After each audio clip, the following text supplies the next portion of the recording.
Good evening, Susan. Good evening, Jersey Joe. How are you tonight? I'm great. How are you doing on this election day? Great. Did you see the fabulous moon outside tonight?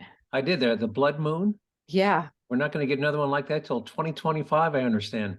Yep. So, and hey, you haven't eaten dinner yet, have you? I have not. Well, we're a little short on time tonight, so we'll try to get this out of the way. Hey, as usual, we have a pretty full agenda. So let me tell you what we're going to try to squeeze in today. We may not get it all, but um, yeah, again, the name of the show is The Situation with Jerzee Joe, news and perspective you won't hear on TV. You're going to hear some news stories you won't hear, and maybe, as Paul Harvey used to say, the rest of the story, because some of the stuff you hear on TV, you only hear one side. My quote of the day is going to be about how people tend to judge programs based on what their intentions rather than their results. On our Science Minute, we'll talk about the difference between fission and fusion nuclear reactions and why fusion reactors are the best hope for a virtually unlimited supply of clean energy. Today's question of the day, political question, is how many mistakes can the President of the United States make in a 2.5 minute speech? Our taxpayer relief shot comes from Lithia, Florida, where two armed intruders break into the home and begin to beat the husband while holding him at gunpoint, and he is saved by his wife, who is 8 months pregnant. Does that sound like an interesting one? Yeah, and I'm also curious to know what the election results are, but we might not know for a day or two. Yeah, unfortunately, we'll have to wait till next week to talk about them. Anyway, let's start about our quote of the day. Once again from Milton Friedman, the late Milton Friedman, who was a Nobel Award-winning economist. And he said, one of the greatest mistakes is to judge policies and programs by their intentions rather than their results. An example of that is back in 1964, Lyndon Baines Johnson declared a war on poverty. And that was over 60 years ago, or actually coming up on 60 years ago. And today, the percentage of Americans who are classified as living in poverty is almost identical to what it was in 1964. But over the past 58 years, we have spent in excess of $20 trillion, quote, on the war on poverty. And producer Sue, do you have a graphic that you can bring up on screen for me? I just want to show you how I many. do. Um, that program, what you're looking at, that is a graphic, and I don't expect you'd be able to read it, but that is a graphic of over 200 poverty programs that the U.S. and some of the states have in place. And they range from everything from the SNAP program, which is food stamp, welfare, which is temporary assistance to needy family. Medicaid is a poverty program. It's medical care, free medical care for people living in poverty.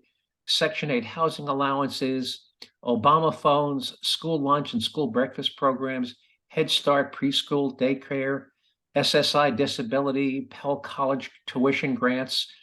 We have over 200. I'm going to try to get that graphic up on the Jerzee Joe website. But again, the all of those policies, there's a saying that the road to hell is paved with good intentions.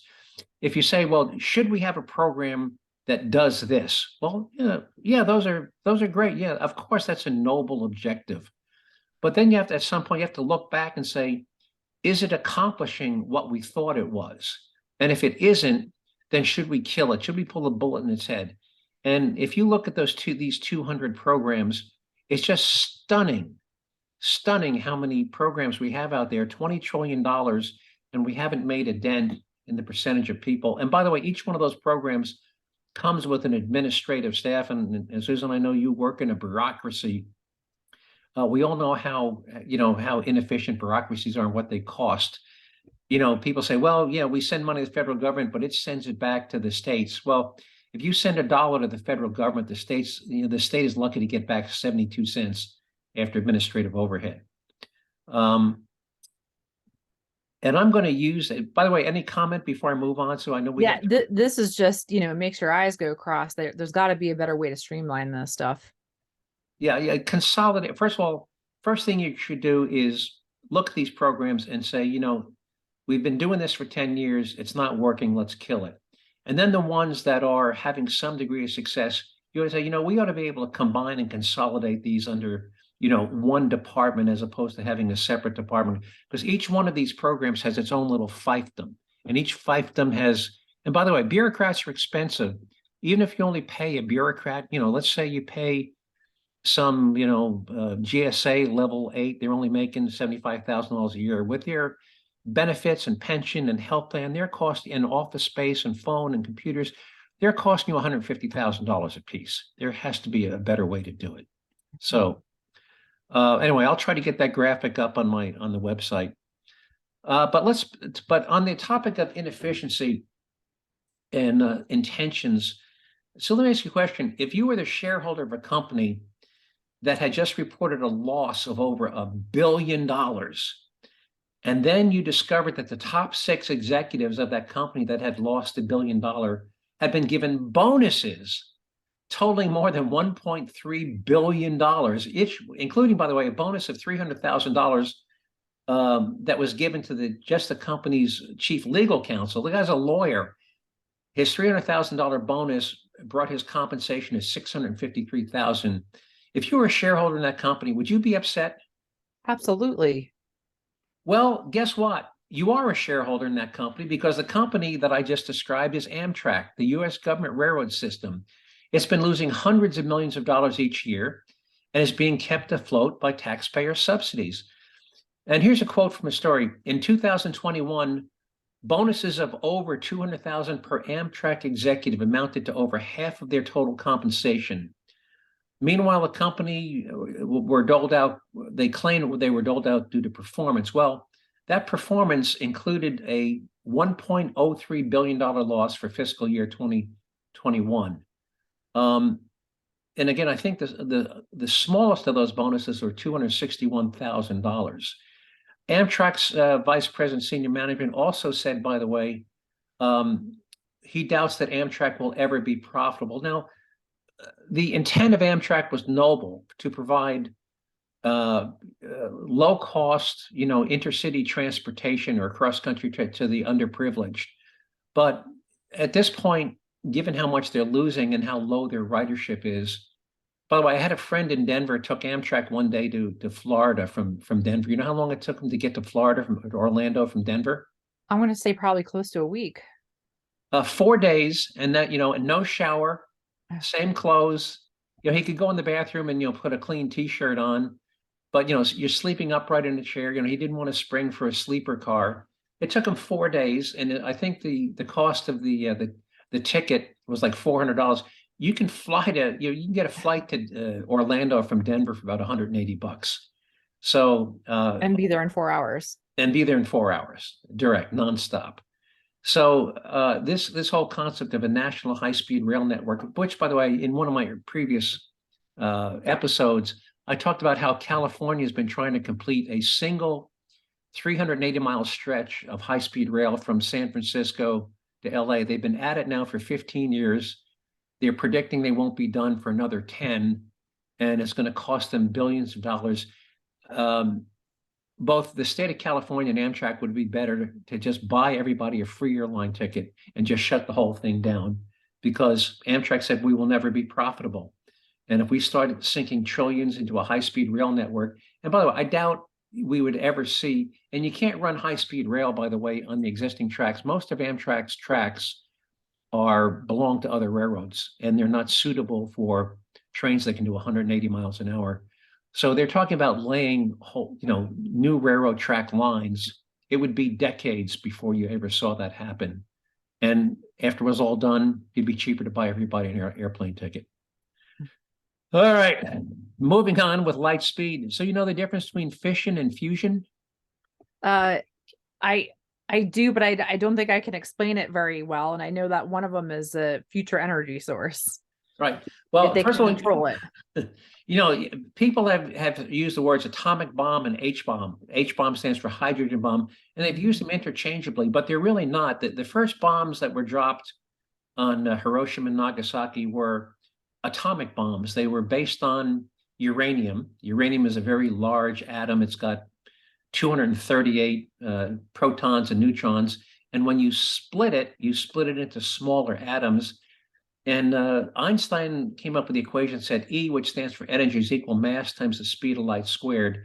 And what that equation means is that mass and energy are interchangeable. You can convert energy into mass, and mass can be converted into energy.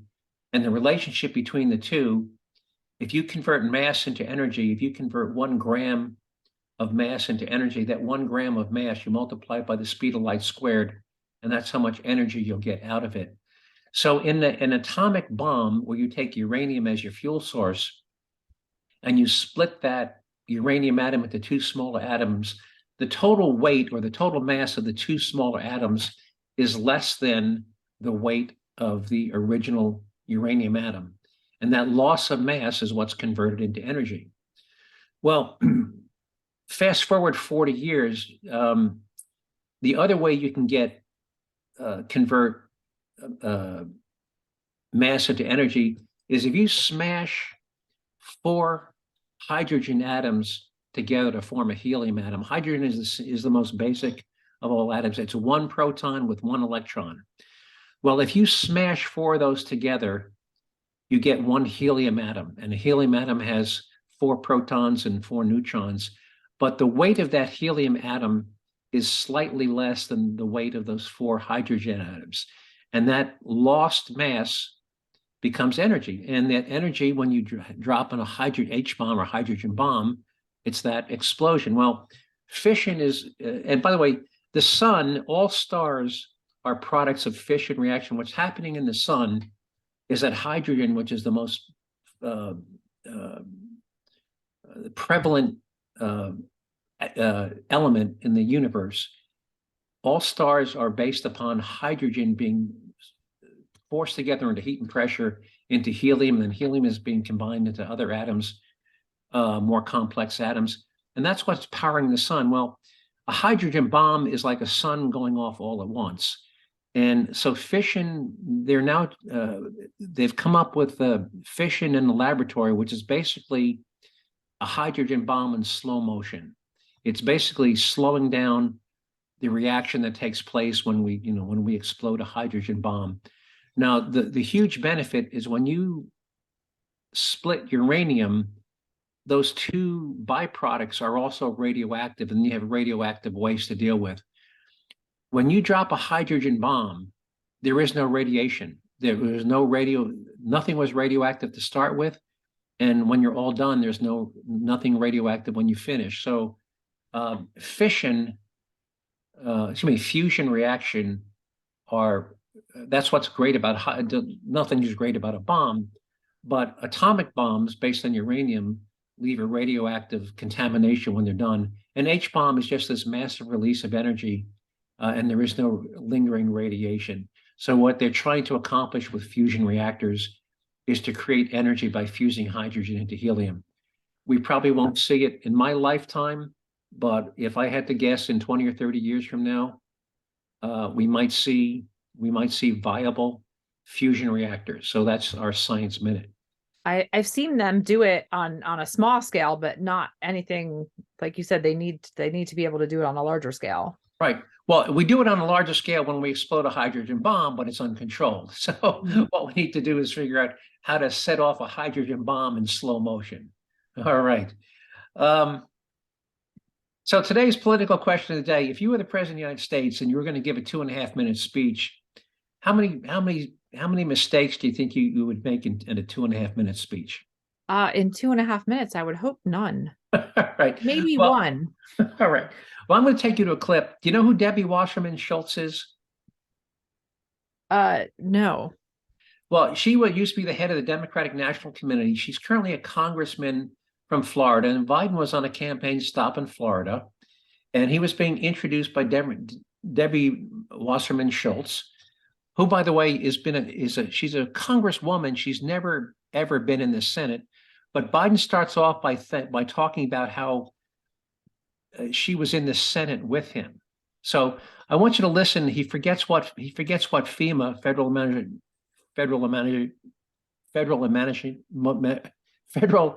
Emergency Management Administration stands for. He forgets the name of the hurricane that hit Florida. He talks about the war in Iraq when he meant the war in Ukraine. He talks about his son, Beau Biden, dying in Iraq. Beau Biden died of a brain tumor in Walter Reed Hospital in Bethesda, Maryland. He did not die in Iraq. He claimed he met the man who discovered insulin. It was two guys. Both of them died before Biden was ever born, yet he claims to have met the man who discovered insulin. And just to top it all off, at the end, he busts out in his best Southern accent. So I'm going to play 2.5 minutes. We'll start with Debbie Wasserman Schultz introducing President Biden. Here we go.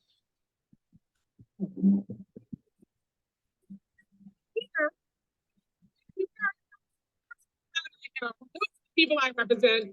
Okay, just wanted to make sure you were still here. So she was one of my biggest supporters in helping me not only pass, but draft and move some of the legislation we're going to talk about today, a couple pieces of it.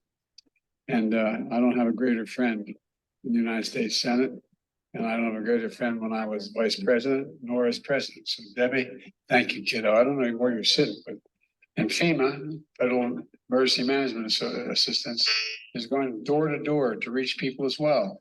Last time I was in Florida was almost a month ago because of Hurricane Ian, and they talk about inflation.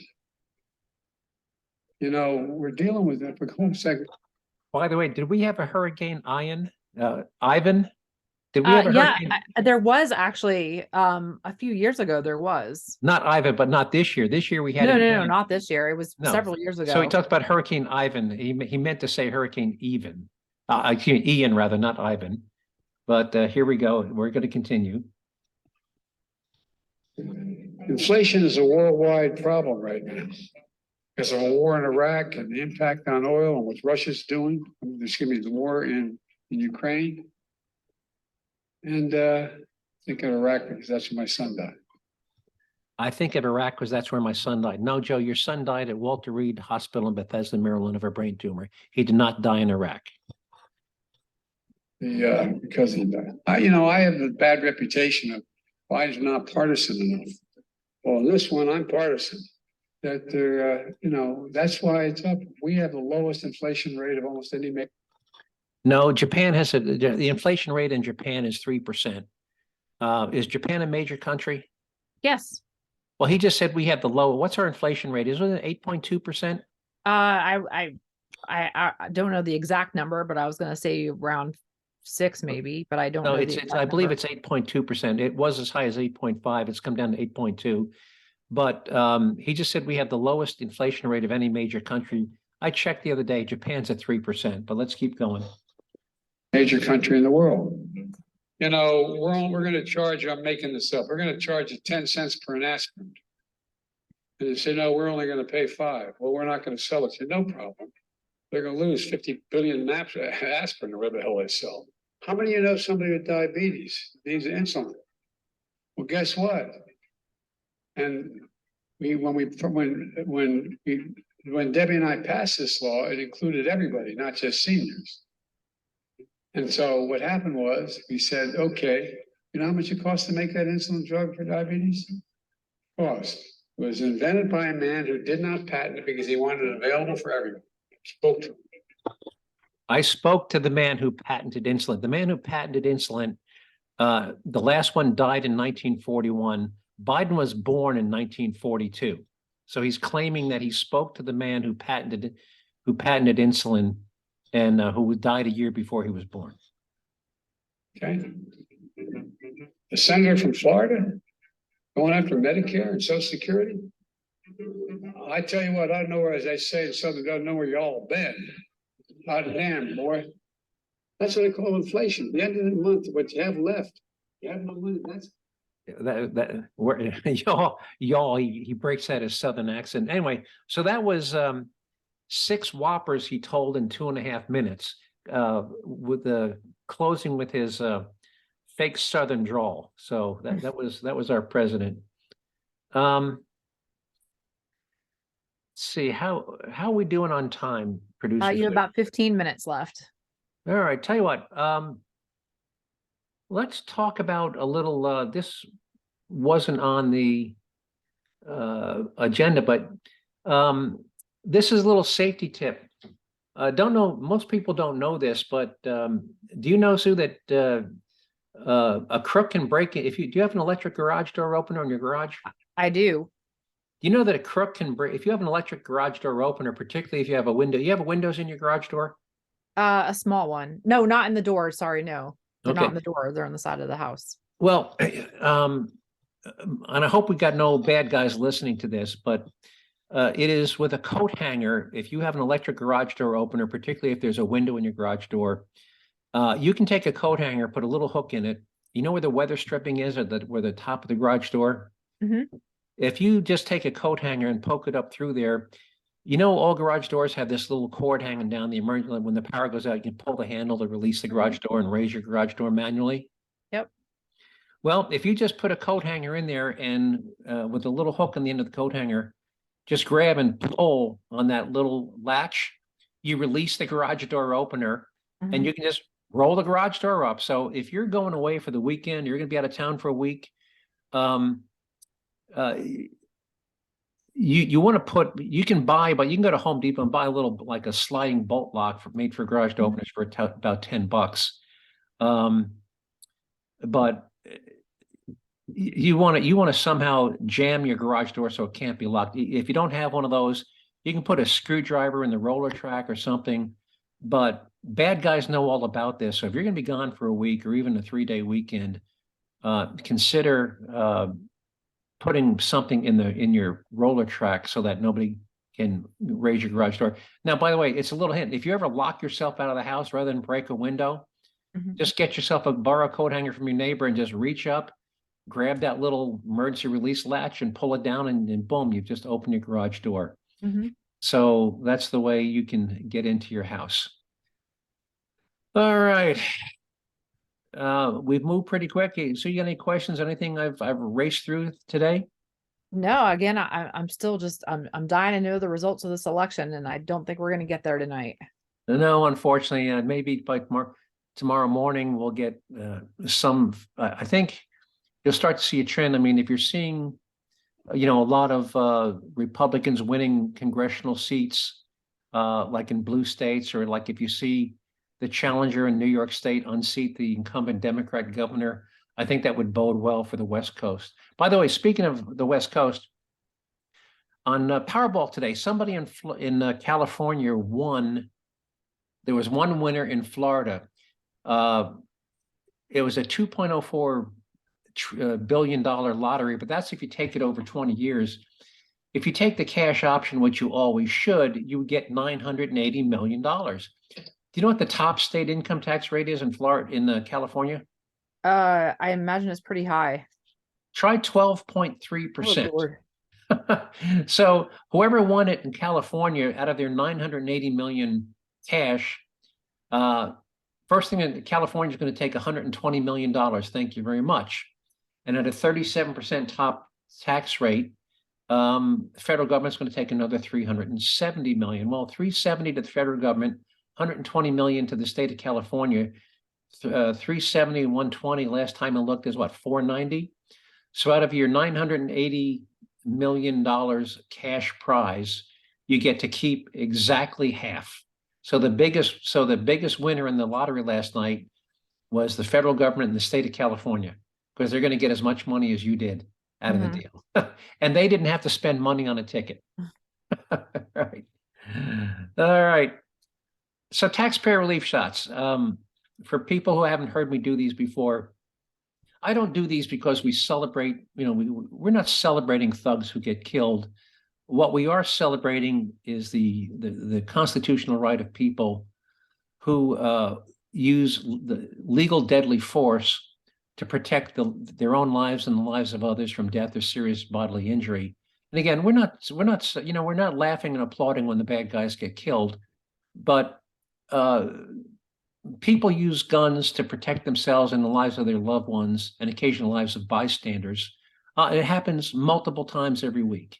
In fact, the most recent study out of Georgetown said that it happens several hundred times a week. Most frequently, the good guy with the gun merely has to display a gun, simply has to open his jacket and say, "I've got a gun, leave me alone." And that happens, according to the one study out of Georgetown, over 1 million times a year. People say they simply displayed a gun and that was enough to stop an attempted robbery or stop an attempted assault. But I want to play for you how the sheriff of Santa Rosa County, Florida, how he feels about people using legal deadly force. Somebody's breaking in your house, you're more than welcome to shoot them in Santa Rosa County. We prefer that you do, actually. Hopefully you'll save taxpayers money. Sue, and how's that audio on your end? Sound good to me. All right, we have another sheriff out of Florida, and that's Grady Judd out of Polk County. And here's what Sheriff Grady Polk has to say.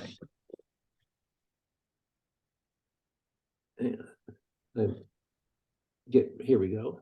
I would highly suggest that if a looter breaks into your home, comes into your home while you're there to steal stuff, that you take your gun and you shoot him. You shoot him so that he looks like grated cheese.